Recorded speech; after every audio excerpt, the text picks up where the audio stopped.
There we go. Well, good evening, traders, and welcome to tonight's session. And, well, thank you for joining me for this, I would say, foundational session, which I've titled The Art of the Setup. Before we talk about taking positions, entries, and even potential profits, we need to talk about structure. Because, well, that's where every professional trade truly begins. The best traders don't ask, where can I get in? They ask, where am I wrong if I do? That one little mindset shift changes everything. A trade setup isn't about chasing price. It's about identifying structure, defining risk, and then allowing price to, well, confirm your logic. When you begin to see setups as risk decisions rather than profit opportunities, you take back control. The stop loss is your safety line. The order type is your timing tool, and together they form the structure that protects your capital and your confidence. So, as we start this session, welcome to every single one of you. As always, my name is Francois. I am your analyst here at ATFX Africa. And, well, during today's session, we're going to see on how to use specific orders, what these mean, and also how to perfect the art of the setup. So, as we get into the session, I want to start off with a question. As always, let me know, where are you logging in from tonight? I would love to know. I already see I've got some familiar faces, or familiar names. Let me rather say that. Familiar names in the chat section from Cape Town. And, you know, if you are unable to comment, it's because, well, you haven't subscribed to our channel as yet. So please just click that subscribe button, smash that like button while you at it, and then while you are doing all of this, you will then be able to comment on this specific video. I already see we already have a bunch of people here, which is absolutely fantastic. Please remember to interact as much as possible, ask as many questions, because at the end of the day, this session is for you. So let me know in the comment section, when you plan a trade, what's the first thing you look for currently? Do you look for your entry? Do you look for your setup? Do you look for overall structure? Do you look where you're going to place your stop? And when answering me, let me know why you are currently doing it the way you are. While you are doing that, I'm just going to cover some T's and C's here real quickly. So please just remember that everything that I am sharing with you during our session here tonight is for informational purposes only. And at no point in stage during this session will I be providing financial advice. So as long as we are all clear on that point, then this is going to be an absolutely amazing session. So let's kick things off tonight by discussing the stop loss logic, okay? And not as a defense tool, but as a strategic one. A stop loss isn't there because you expect to lose. It's there because you accept that uncertainty is part of the business. Remember, that's what trading is. This is a business. So every professional trader uses stops to avoid being wrong, but to make sure being wrong never becomes catastrophic, if I'm making sense here. You know, so think of your stops as your exit when logic fails. Okay? The market proves your idea invalid. That's the reason for a stop loss. That's why it's there. And then you close the trade. Not emotionally, but systematically. Now, there are several methods for stop loss placements. There are structure-based stops. This is where you use market highs and lows as invalidation levels, or volatility-based stops using the average range or an ATR to adapt to current momentum, or fixed risk per trade models where the stop distance changes but your money risk stays consistent.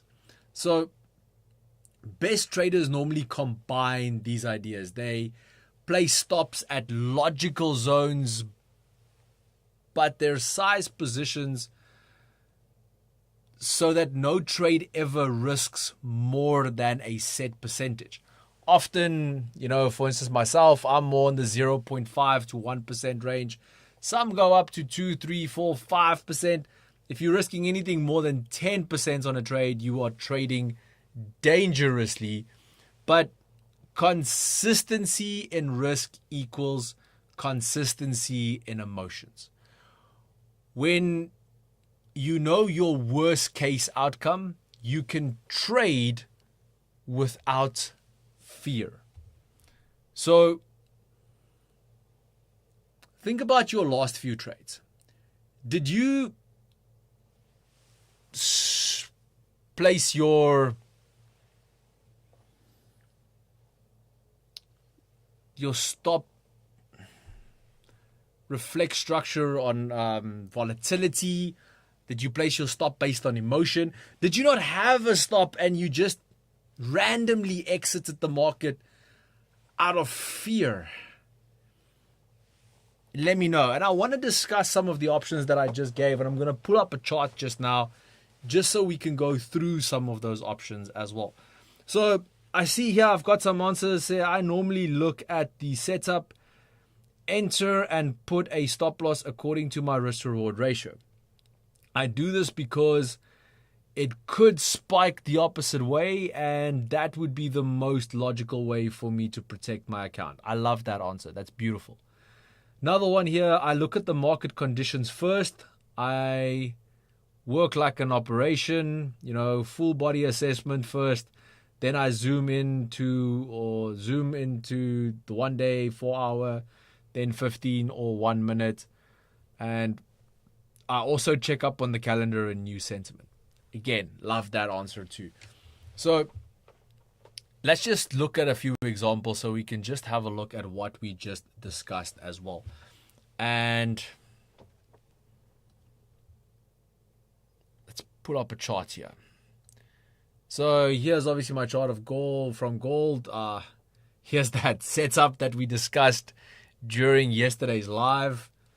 Let me know if you capitalized on this beautiful little move that basically just hit TP. So as we stated, first things first. So let's, for instance, say, let's go on what Rokar stated there, looking for an entry on a 15-minute time frame. Now, if you're looking at a 15-minute time frame, this is basically the setup we had here. And I mean, even if you go to a 5-minute time frame at this point, that's there, yeah, that's fine. So, for instance, I got into this position when it broke a little bit above here. On the 5-minute time frame, you could see here, this was the reason for me entering the trade. We had this downward movement, change of character, and then there was a bit of consolidation, change of character, and then the market decided on a direction, and there was the break of structure, and that's when I got in. But now looking at where you can place your stop loss, now you guys know I love price action. So obviously looking here at this high and, well, this was the strong low for the day. The high was around here. Now it's all the way up here. But, this was quite a strong low level. So that was a safe place to put my stop loss. Did the market come close? Absolutely. Okay. At one point I was sweating bullets on this trade. Because I thought my setup was so nice. I didn't understand. But again, there was a lot of fundamentals driving gold this week so far. So market pushed down a little bit and then shot up. Beautiful trade. Hit TP now. So happy about that. Additionally, what you can also do is you can always add an ATR. So if I don't want to add the ATR bands. Average. Here we go. Average true range. So as well, based on the time frame you entering, you can always look at, so where is the ATR sitting now? Roughly when I entered as well was around here. At that specific point, the ATR was around $6. Now, my total stop loss on this was quite a bit bigger than $6. It was around $35. So that might have got triggered. But if you're looking at lower time frames, maybe using the ATR could also work for you. But again, the ATR will give you extremely tight stops. I know what a lot of people also like using. I don't know if I actually have them in my list here. Yeah, there we go. A lot of people always like adding the parabolic SAR as a stop loss measure. Primary reason why I don't always like this method is it doesn't give you an initial stop before the trade begins. So normally what this would do is you would normally use price structure, so highs and lows, to get your stop, and then the moment the ATR kicks in, you'll have what is known as a trailing stop to also position yourself in that regard so that you can safeguard your trades. So just a couple of indicators that are normally used, not necessarily to identify trades, but sometimes to assist with identifying stops or even assist in creating a safe following distance for your stops on that end. If you guys do have any questions, please let me know. Happy to answer, happy to go from there. And, also see how I can assist you better in understanding all the methodology behind exactly what a stop loss is. Now,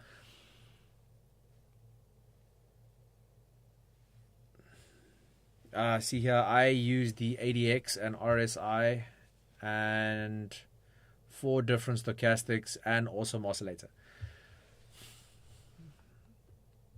Rocast as a personal question, just okay. That is 1, 2, 4 different stochastics. So we're looking there at 6, 7 indicators. Brother, don't you think that's a little bit of overkill? Just personal question. I've never had more than 3 indicators on my chart. It's for me just a bit too much. It creates an environment personally. Now, if you can trade like that, great, but I'm just asking. That amount of indicators creates what I call analysis paralysis, where there's so much going on in the chart that no one actually knows what you're doing. But if it works, it works. So yeah, happy on that. I see we have Zing here from East London. Zingy. So welcome. Thank you for joining us here today. So now let's move on to the psychology of protecting your capital and managing risk. Now, personally, I feel this is the most misunderstood part of risk management, the psychological impact of the stop loss. And I honestly feel like people don't talk about this enough. the purpose of the stop loss isn't just to protect your money, it's to protect your mind. And I know that's crazy to say, but it really is. It's there to protect your mind. Without it, all of us, I'm not just going to say some of us, all of us, we become emotionally tied to a trade, to every candle. You check your charts obsessively. You react to noise instead of structure. And this consistently just gets you in a position where you really don't want to be. Now, with a stop loss, you define peace of mind. You free your attention for analysis, not anxiety. Discipline is built through boring repetition. You know, the same lot size, the same risk, the same rules. This is proper risk management. Now,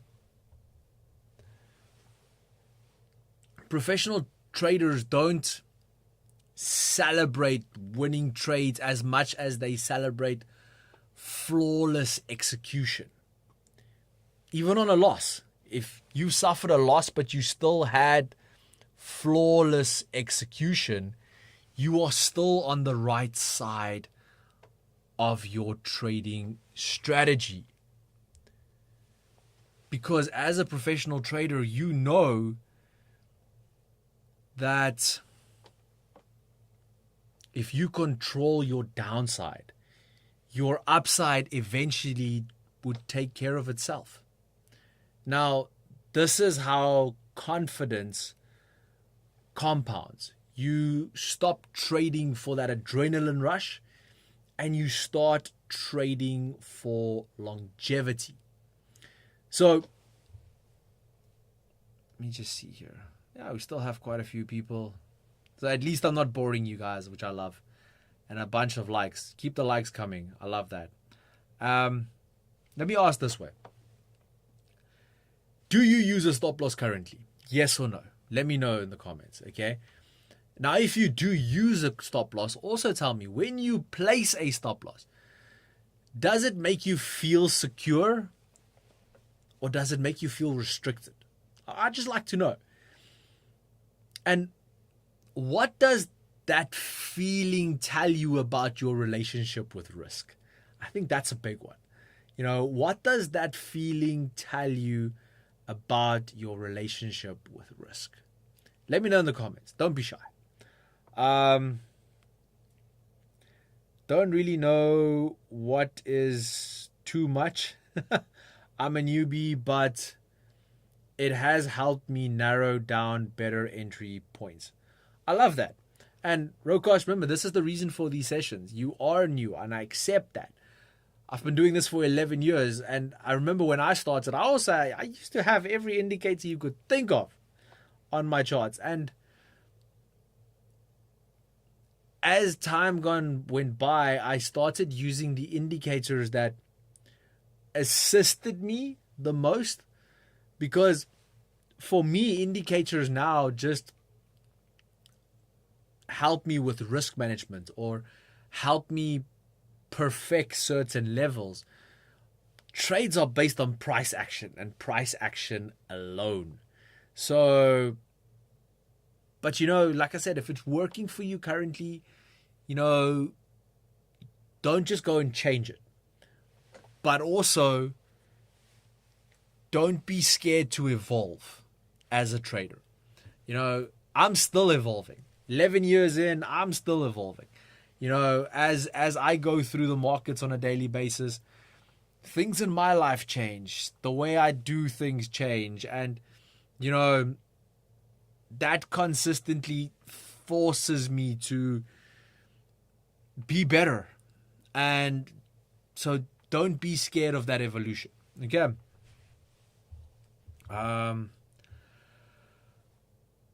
I will take your advice in consideration and cut down a bit, but 3 indicators are on TradingView and the other 4 on MT5. Okay, so at least you have a split between the two, and I guess that also makes it slightly easier. Okay.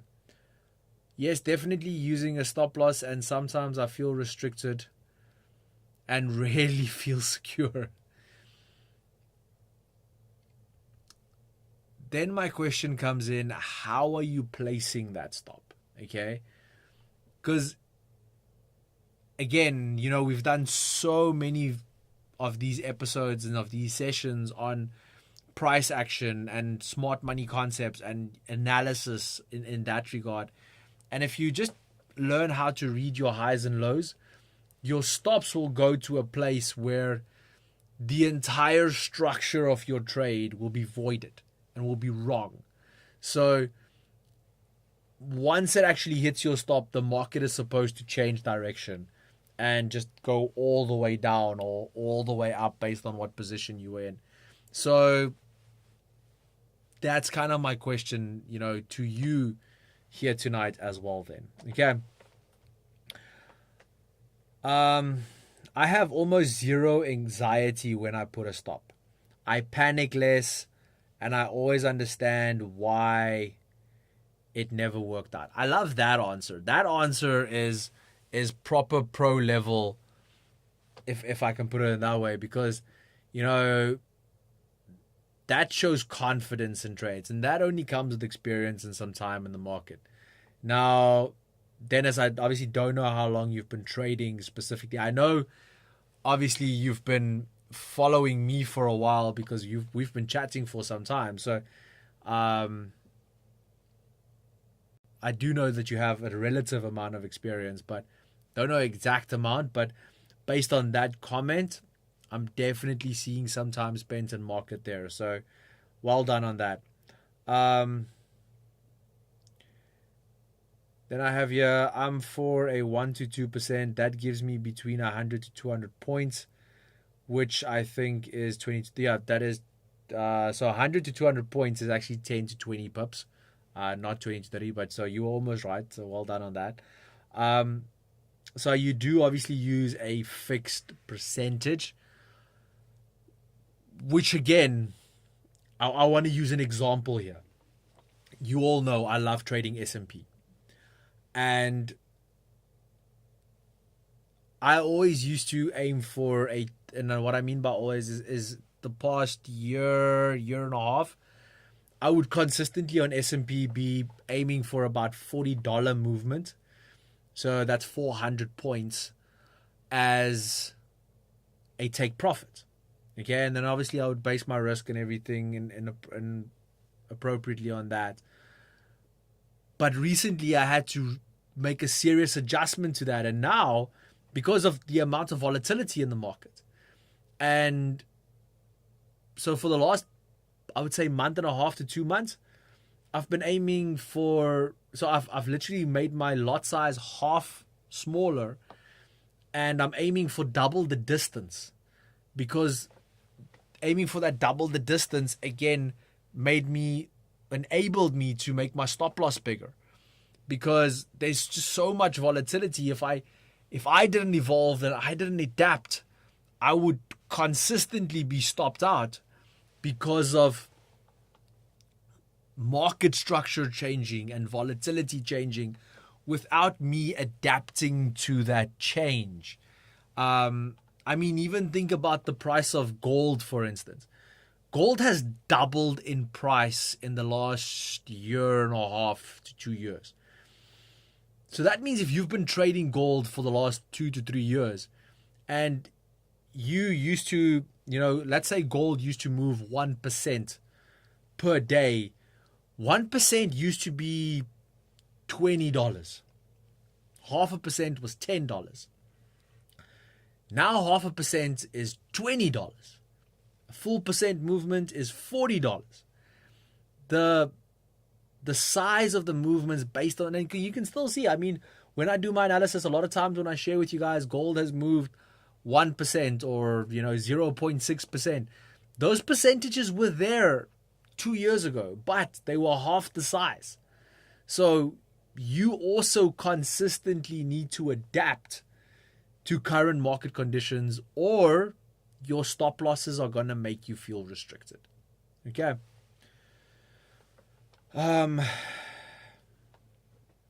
Stop losses also prevent a risk of ruin 100%, because when I'm out, I can only protect what is left in the account. Very true. I've been trading for 4 years. Kind of thought something like that. Vuyisile, hi Francois.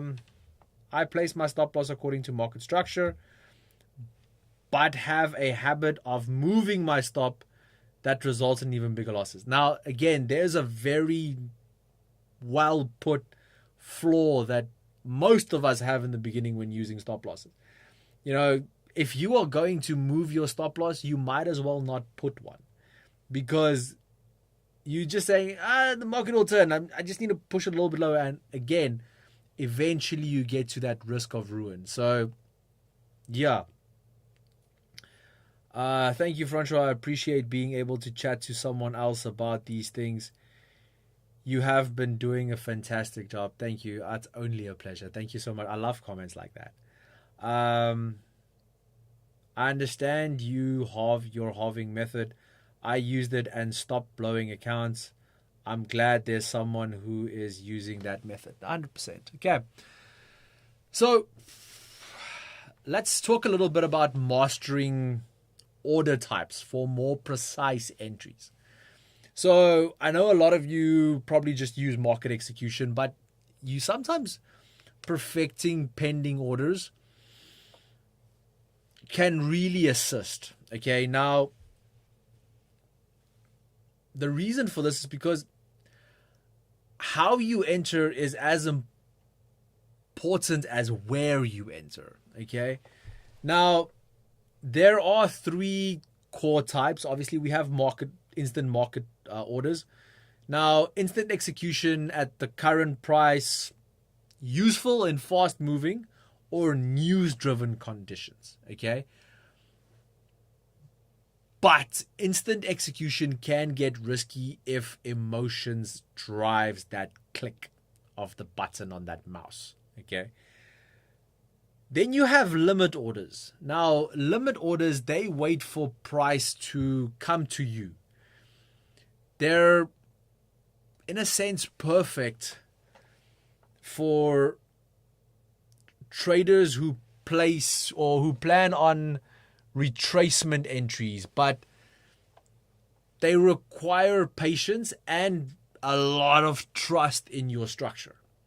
And then number 3 is stop orders. Now, they only activate once price breaks a specific level, and they allow you to trade momentum continuation without needing to be in front of your screen the entire time. Now, each order type reflects a trader's psychology. If you love control, you'll likely prefer limits. Okay. If you love confirmation, you'll likely prefer stop orders. And if you love momentum, you'll probably use a market order, but only within a predefined plan. Okay. The art here is in aligning your orders with your personality as well as your system. Don't force yourself into a method that contradicts your temperament. Now, for instance, let me use an example. Trading indices, for instance. Most of the time I am long only on indices. And for that, limit orders work brilliantly. Myself and my CEO had a massive discussion on this a little bit earlier, where, we had the discussion around placing your limit orders at fib levels. So as an indice trader, you draw in your fib levels and you start scaling in from either the 38 or the 50% fib all the way down to about the 61. I normally go down to about the 78% fib. So I normally start scaling in around the 50%, so 50, 61.8, and then 71.2. That's kind of my scaling in. he stated that he scales in 38, 50, and 61.8. So again, different ways of doing the same thing. And having limit orders allows you to not miss the entry. So I normally have the limit order and I have an alert on TradingView. So I can get a pop-up on my phone that will tell me, hey, listen here, your trade is ready, or your trade just entered. It's maybe time for you to start thinking about going to have a look if everything's okay. So,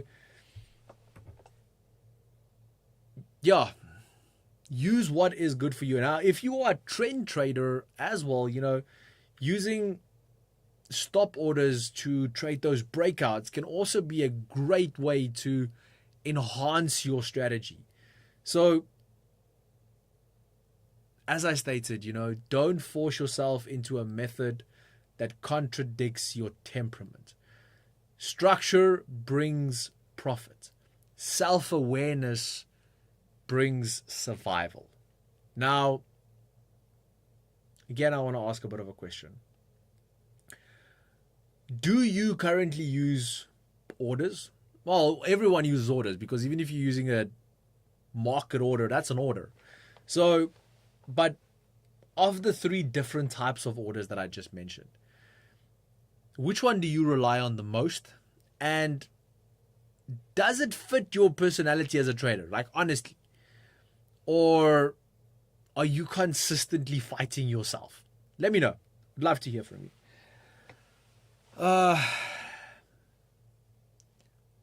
wow, I already have an answer here. I mostly use limit orders for retracements and struggle with stop orders because I'm too slow at times. Okay, again, I think you kind of answered yourself there with regards to, what I discussed about temperament.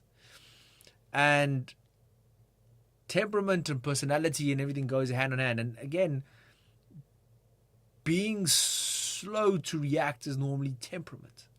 So doesn't mean you're slow, just means that you are slow to react to certain things in the market. And again, their pullbacks with limit orders work beautifully. So 100%. Love that answer. Can you perhaps explain a stop order? Yeah, sure. So let me pull up a chart.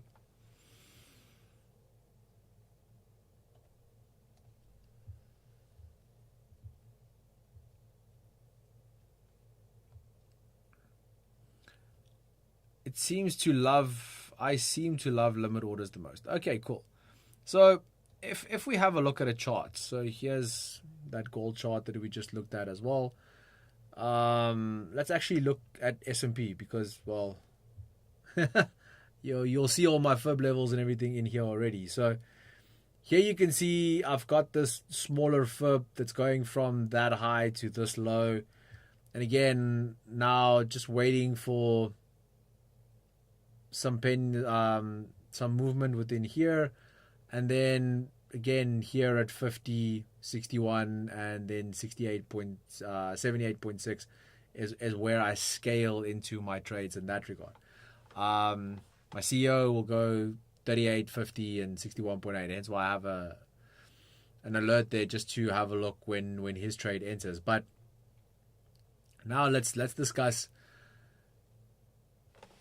how to use a stop order. Now again, this is where things get a little bit more tricky because, well, for instance, fib is one of the easiest ways to get into the market in that regard. But now, for me, a stop order would normally be, let me see if I can just grab a pen here. Yeah, here we go. So for instance, you guys see this upward momentum that we had here, that movement over there. Now, for me, a nice place to place a stop order would be in this general area here. Why? Because firstly, it's above this current resistance that was there. So, again, you don't want to place it in the resistance or just above. You want to have a little bit of clearance on that so that, you know that there's a clear break in structure and now your trade's entering and it's moving in the right direction. Similar to this downward movement, this initial break of structure, not necessarily a good place to place an entry, because you still have this general trend line that was following up here. So you kind of want to get lower than that. So here you could start seeing, market came here, went back up, rejected again. Again, you didn't really break that trend yet. So, and you can see it did it a third time as well. So by the time this third option started forming, that's when you can start placing stop orders, and then you can, take this plus a little bit of pips extra. So that, for instance, this candle over here, that would have triggered the actual stop order and then trade in that downward direction. Again, also depending on what you are trading. For instance, on indices, I normally have very tight take profits. Okay, I don't let shorts run for very long. So if that entered, this fib retracement would have been my exit easily. But with buys, I normally ride it out a long time. Just because, again, the general trend is normally up. So, I hope that makes sense. And I hope that also explains the stop order a little bit better. Okay. If it does not, please let me know. And then Dennis says, instant orders. I always want to understand why I take the trade. And my life is busy, so it works best when I trade for that period. Okay, cool. That makes sense. So I like that answer. That definitely makes a lot of sense as well. I think let's bring everything a little bit together that we have discussed up until this point. Now,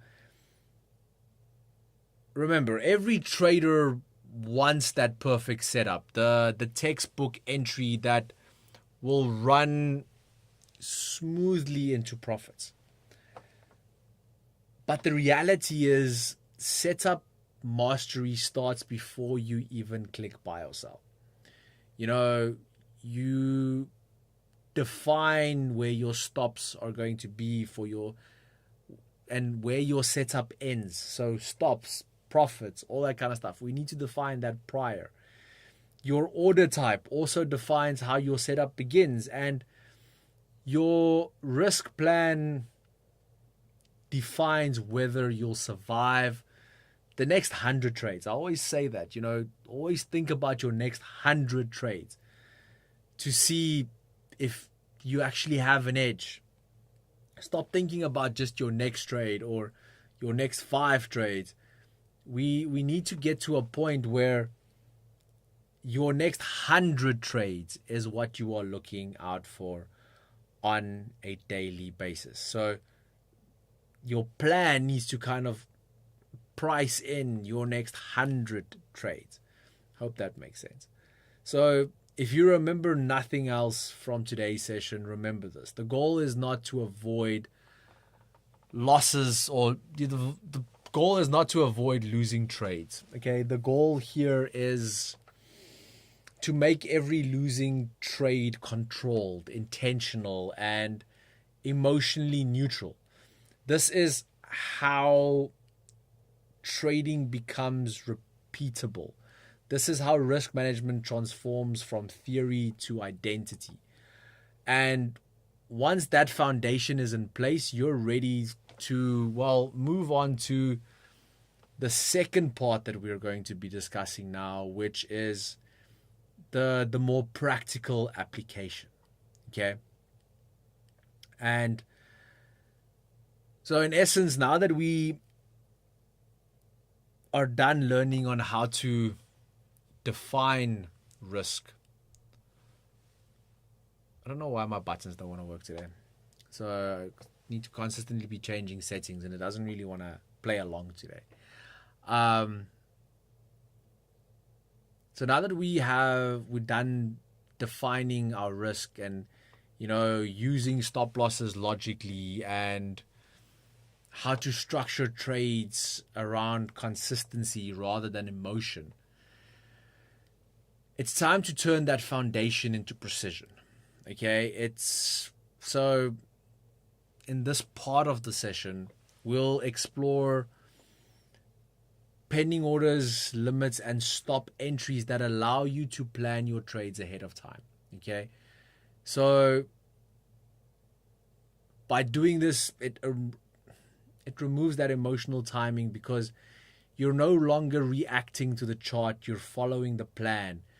They link your stop loss to logical confirmation, so you only enter once price validates your setup conditions.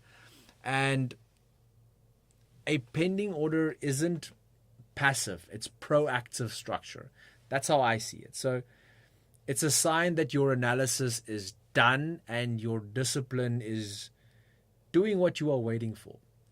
So yeah, let's get into that. So pending orders, obviously, as we stated a little bit earlier, comes in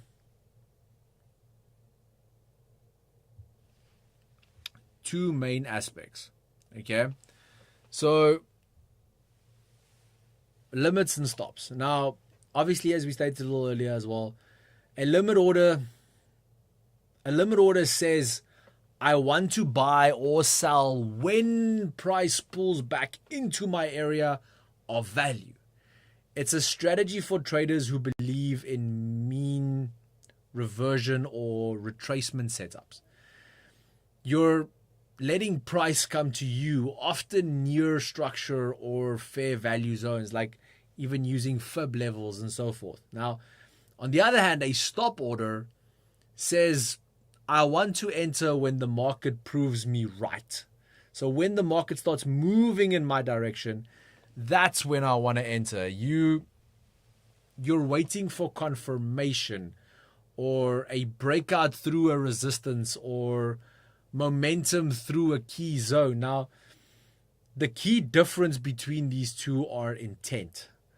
A limit offer anticipates where a stop order confirms. Neither of these two are superior to one another, but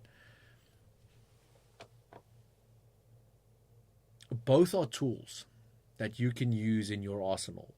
The art lies in knowing which one complements your strategy, your personality, your stop loss logic. Now, if you prefer reversals or discount, as I like to call them, red dot sales, limits are your ally. If you prefer trend trading or breakouts, stops keeps you aligned with market strength. So, yeah, let me see what the comments say. Let me see here. I've read that one. Yes, thank you. I understand better how buy stops and sell stops work now. Okay, fantastic. I use trader waves to count my trades, and I use it to test what I do right or wrong. I get you when you say 100 trades. Okay, cool. I like that. Sometimes people don't always agree with everything I say in that regard, but, some of the things just comes from experience. And I really like to share that, with everyone to see how we can get better at what we do. Now, let's see if we can merge these two worlds of orders, So, stop loss logic and pending orders. So, because remember, at the end of the day, your stop loss and your take profit's also a pending order. I hope you all knew that. Now,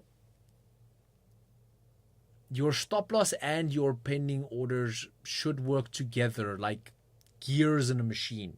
Okay? When one moves, the other adjusts in proportion.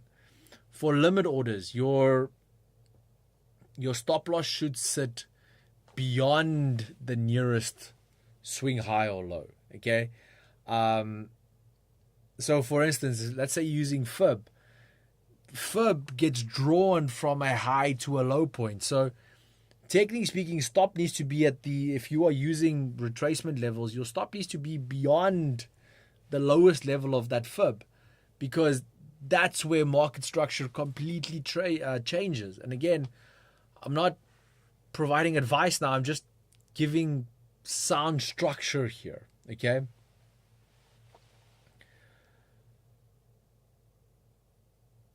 This kind of allows the market some space to breathe. Remember, that's some of those comments that I got earlier about my stop loss makes me feel constrained.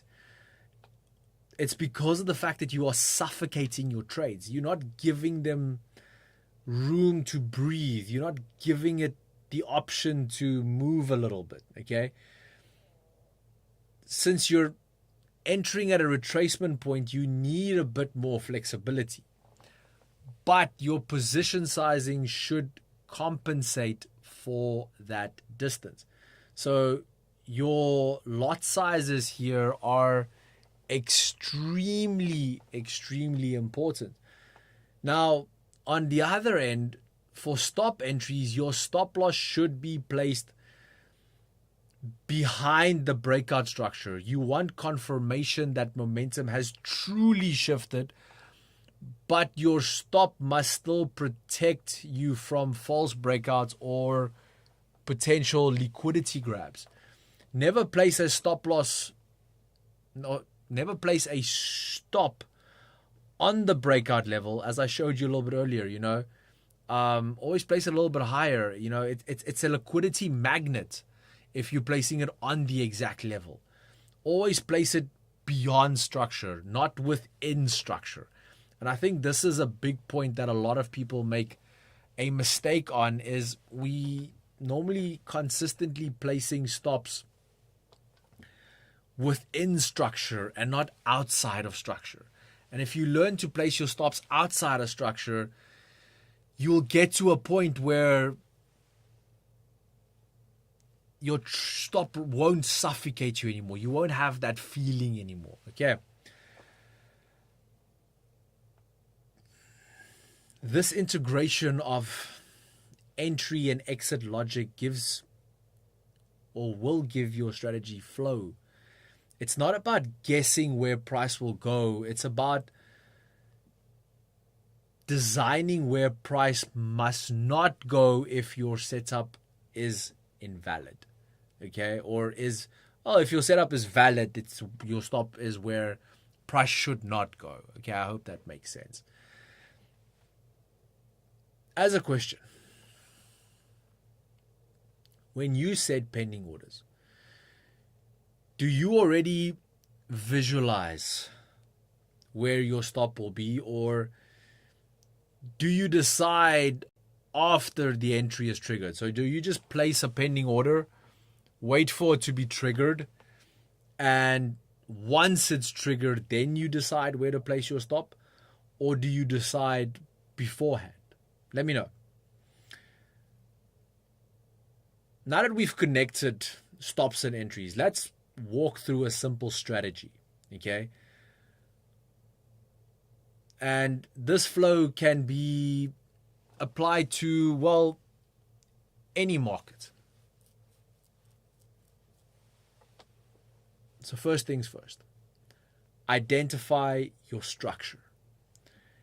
Use everything that we've learned so far in the last 2 months about price action and identifying and trading structure. Use your higher time frames to determine direction, whether it's bearish, bullish, or range bound. Do your top-down analysis. Identify structure. There's point number one. Number two is set your pending orders based on that structure. If the market is trending, you might want to use stop orders, and which can be a buy stop above resistance or a sell stop below support. Remember, not in structure, outside of structure. If you're in a consolidating or retracing structure, then you might want to set a limit in that fair value gap zone. Now, these will definitely help you to prepare. So,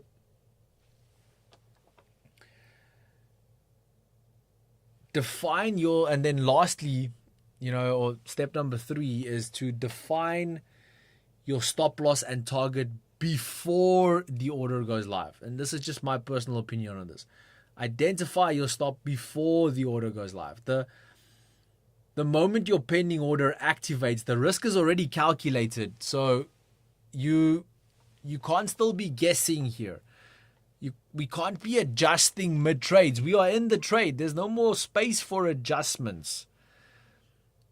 And then last, let automation handle the execution.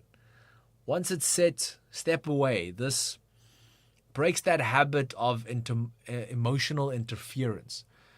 No chasing, no hesitating. Your goal as a trader is not to control the market, it's to control your exposure to it.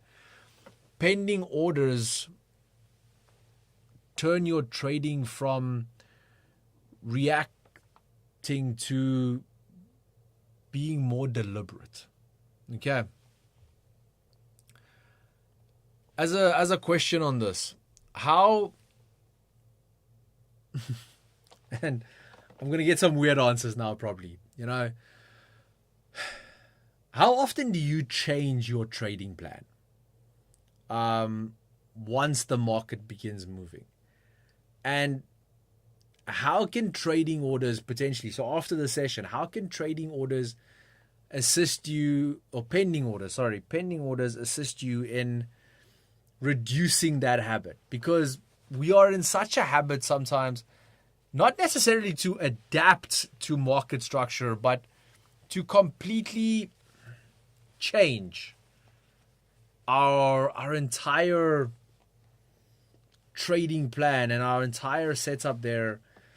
So how do you think, after everything we've covered so far, how can pending orders help you reduce this habit?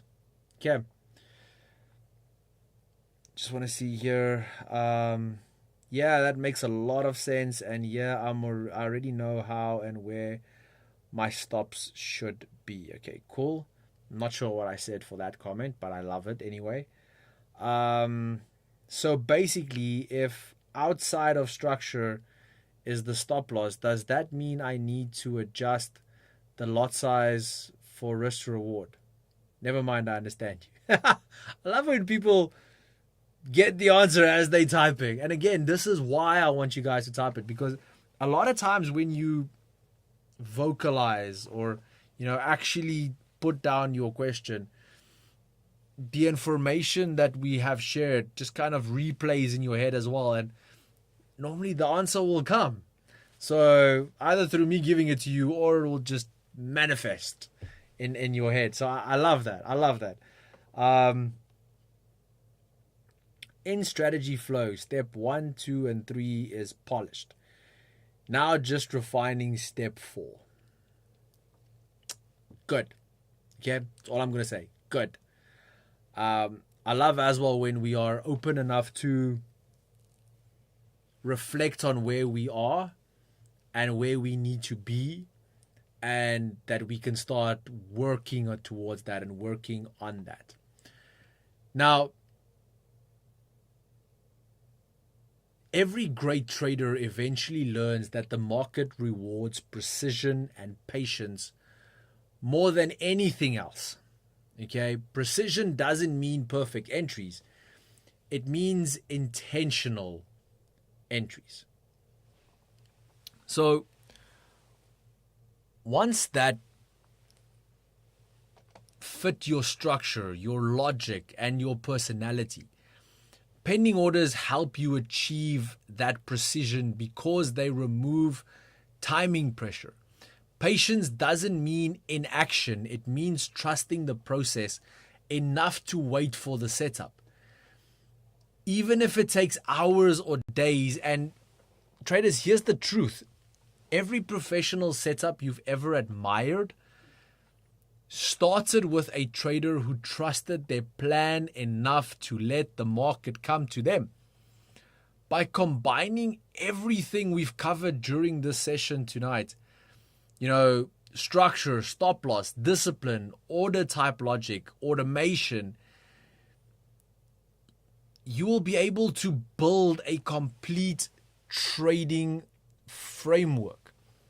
And this trading framework will, in essence, tell you where you're wrong. So that's the stop loss logic. Where am I wrong? It will tell you how you'll enter. So that pending order type, when you'll execute. So the structure around your confirmation, why you'll stay consistent, okay? Because why will you stay consistent? Because you are valuing process over emotion. This is what separates systematic traders from reactive ones. Trading is an art, not of predicting setups, but on building them. So let me know in the comments, what is the biggest insight you are taking from tonight's session? Is it risk control? Is it patience? Is it structured based setup? Is it design? I would love to know. As we close up tonight's session, trading mastery doesn't come from predicting price. It comes from planning how you'll respond to it. Pending orders are your blueprint for disciplined execution. They let the market meet your plan rather than you chasing every move. So when combined with structured stop loss placement and realistic risk to reward logic, they formed a bridge between strategy and psychology. So as you go forward, remember, the art of the setup isn't just about knowing when to trade. It's about knowing when not to. So what I want to ask today is, keep refining your process. Keep balancing your rules, and most importantly, keep trading with purpose, not emotion. Okay. Let me see what I have here in the comments. I think I will add the pending orders because I can see their benefit already. Sorry, I can't answer it because I always trade. If I win, I win. If I hit stop loss, I'm out. Okay? I get you. When I used to start analyzing DXY, I would perform better in most of my trades. When I don't do it, oh boy. I really understand the system idea. It works. I love that. Thank you. Yes, I agree. I can see that art side of it. Risk control and patience is what I take away from all of this. I like that. I really do. So I would say the structured approach, because I have done it last week and it gave me an 80% way easier. Okay. I needed someone to reinforce the idea better. Well, if that's all I did tonight, I'm happy. And that makes everything worth it. My biggest takeaway is building setup for pending orders for these build patience. Thank you for that, Vuyisile. That's also such a great comment. Thank you. I appreciate it. Traders, I think with that, we have come to the end of tonight's session. We've been going for more than an hour. Thank you so much for joining me as always. I guess until next time. Oh, by the way, if any one of you are in the Cape Town area and you are going to Crypto Fest on Friday, let's meet up, let's discuss some markets, and let's go from there. So until next time, stay sharp, stay focused, and trade smart. Have an absolute blessed evening, traders. Thank you so much. Bye-bye.